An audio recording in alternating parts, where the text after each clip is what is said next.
Welcome to Talking with Greenhills Police Chief Jim Howarth. And of course, he's the new police chief. And I want to say welcome, Chief. Thank you. I appreciate that. Thank you very much. We are really very appreciative that you're here. Your background is very interesting. You started to a Levelland police officer, Hamilton County Sheriff's Department before that, Delhi Township for 30 years.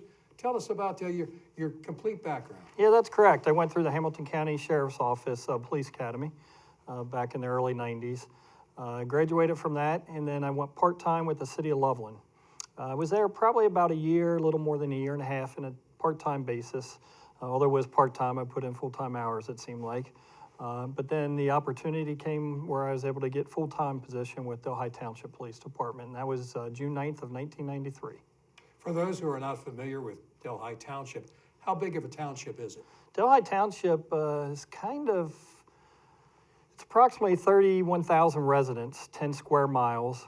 We had 33 sworn police officers. So pretty much Greenhills is 10%, pretty much of what Delhi Township was. Just a smaller scale, but very community oriented, just like Greenhills. So I look forward to this opportunity and can't be more excited for being here. Well, you come to the village of Greenhills Police Chief. Why did you make the move? Just for that exact reason. I had 30 years on with Delhi Township. I felt it was a good time to move on and allow others below me from the rank and file to move up.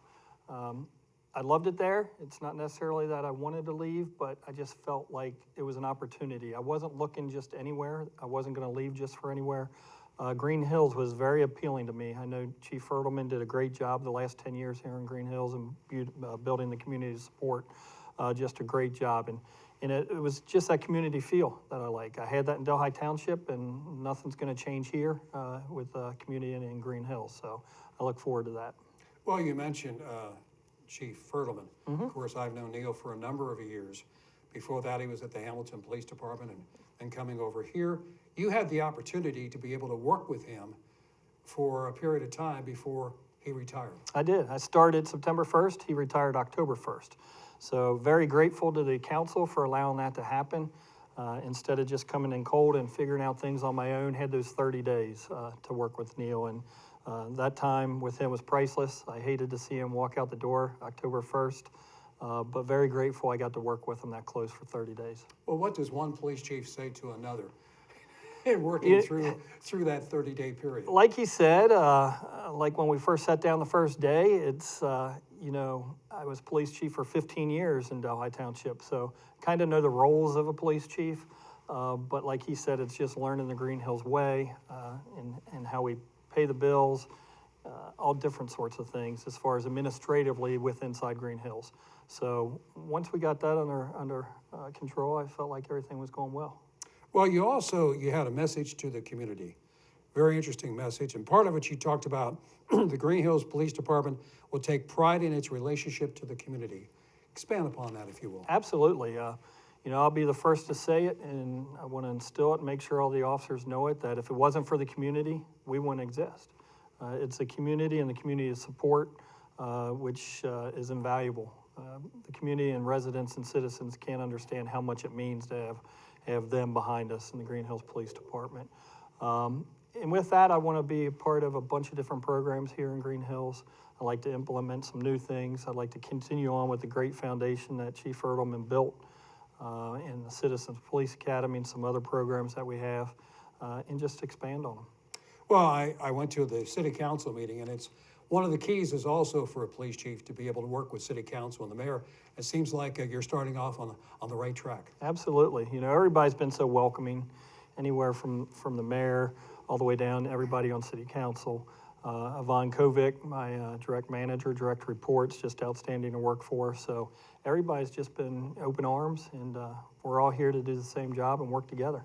You mentioned some things in your letter. You talked about police department takes pride in its values, and you listed integrity, honesty, respect, excellence, accountability. Talk about those. Yeah, absolutely. Integrity and honesty is probably the most important value, I feel. I will hold all the officers accountable for their actions.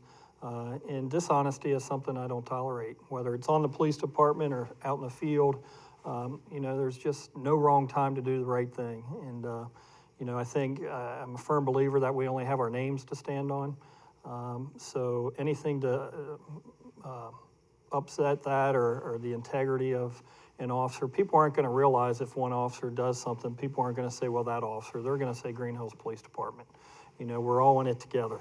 So I have no doubt everybody is going to be held to that accountability, and no doubt in my mind all of them will maintain it.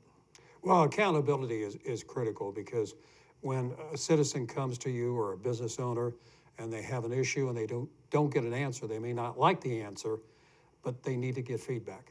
Yeah, as a police chief, whether it's employees underneath me or if it's residents, not everybody, you're not going to keep everybody happy. They're not always going to get the answer they want to hear. But it's treating the individual with respect and understand their point of views. And a lot of times people just want to be heard and listened to. So if that's the case and residents come to me, I'm going to do what's in best interest of the community, and hopefully that fits their needs and what they're trying to get to and accomplish. But if not, we'll be able to work together and get through everything. You mentioned when you were chief at Delhi, the size of your force. What's the size of your force and your total staff? We have 12 sworn police officers. We have 2 part-time, 10 full-time, including myself. How does that, I know that can be a challenge when you're trying to cover shifts and you have special events like recently there was the Harvest Day Festival, which I'm sure would require more officers being on patrol.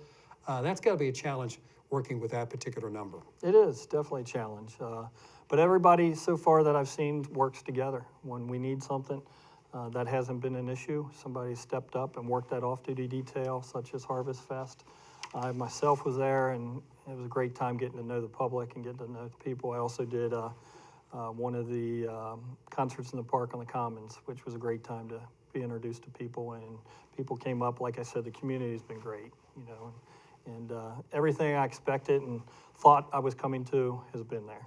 When you have a special event such as those 2 that you mentioned, a concert on the Commons and Harvest Fest, that requires some extra time as to what you're going to do, if there's any streets you have to block off or anything like that. Isn't that true, Chief? It is, and we work great with everybody from Public Works has worked great with us, getting the barricades out where we need placement and so forth to make sure that's the priority, is make sure the citizens and anybody that attends those events comes, enjoys their time, and goes home safely.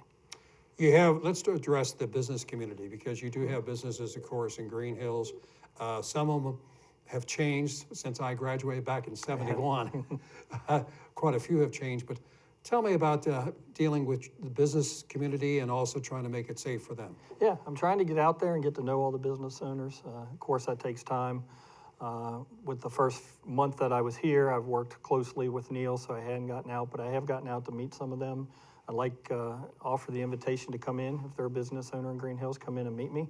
And we'll work together. Like I said, the residents, the businesses, we're all in it together. We're all doing the best for Greenhills, and I look forward to getting to know all of them and all the businesses. Well, you talked about basically having an open door policy where businesses can come to you and residents can come to you.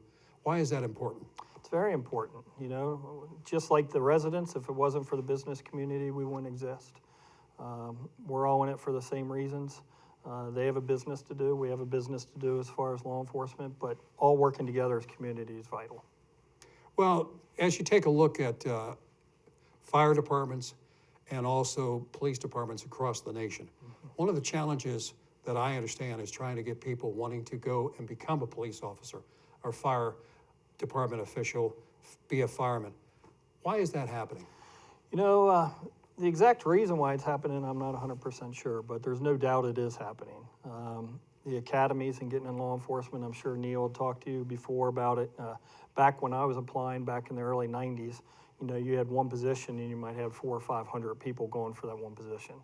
That's just not the case anymore. They are seeing within the last 12 months a little increase in the individuals going to the academy and putting themselves through the academy. But it's very difficult because even though they make it through the academy, there's also some other parameters, background checks and stuff like that we have to seriously vet individuals. And although they pass the academy, it might not be something where their personality type or something in their past, and we're not willing, meaning law enforcement, to lower standards just to get an individual. So it is very difficult. I love the personnel that we have, work well with them. Everybody seems to do a really good job, so hopefully we have a good staff for years to come. But if you did lose an officer for whatever reason, they had an opportunity for a promotion going to another department, what's the process of you trying to fill that position or positions? Yeah, we go to the National Testing Service, which we contract with to find applicants that are already certified and so forth. So we go through that, and that starts the first process. I am in the process of looking at all the policy and general orders on recruitment and hiring. So there might be some changes there, but a lot of it's a lot of in-depth interviews, trying to get to know the individual. That's the type of person I am. I just want to make sure they're going to be a good fit personality-wise with the officers we currently have and what our mission is and being community-oriented in Greenhills. So working through all those things and spending a lot of time with them and try to get to know them as a person instead of just passing a test and saying, okay, you're on board. The other thing that I notice with police departments is when you're out in the community, like a Harvest Fest, they're seeing you in a different light. It's a positive light. It's not like I'm being pulled over and I'm getting a parking ticket.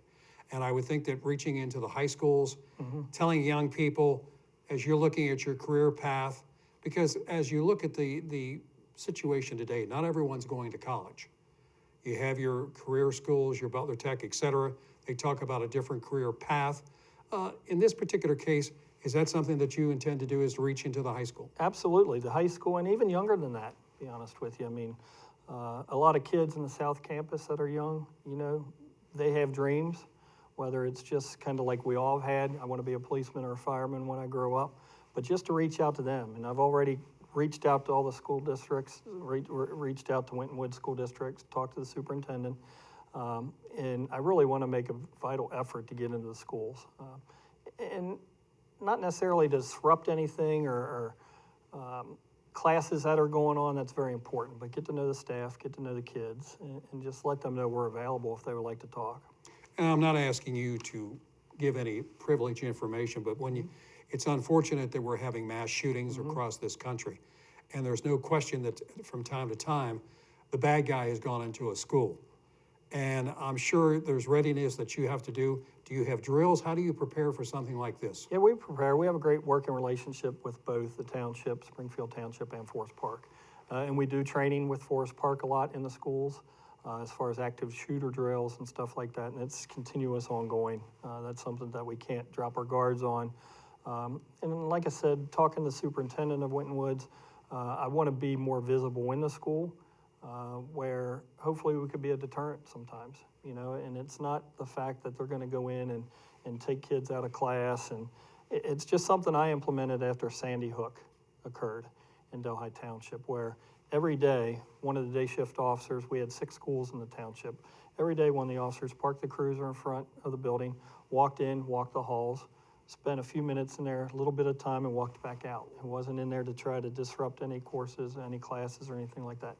And I was kind of surprised that wasn't here at the time when I came here, but definitely something with working with the school district that I want to implement here in Greenhills. Well, it's a key. I mean, you do have a school right there, several schools. I used to live on Junefield Avenue. Okay, yeah. So that used to be called Beechwood Elementary. Right.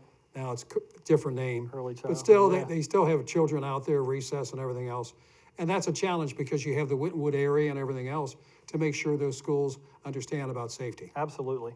And that's going to be one of my priorities, to make sure that we have a presence there. It won't be in there sometimes where we might not have the manpower during the day and we might have something going on all day and the officer doesn't get to the school to do that. But anything we can do extra above and beyond to have a presence there, I think is going to benefit everybody. As you look forward to this next chapter in your life, what are you most excited about? Challenge is always fun. You know, if you asked me a couple months ago, would have been a little more nervous because I didn't know what I was stepping into. But after I got about 60 days under my belt now, I just look forward to building on the foundation Chief Edelman built. He did excellent work the last 10 years.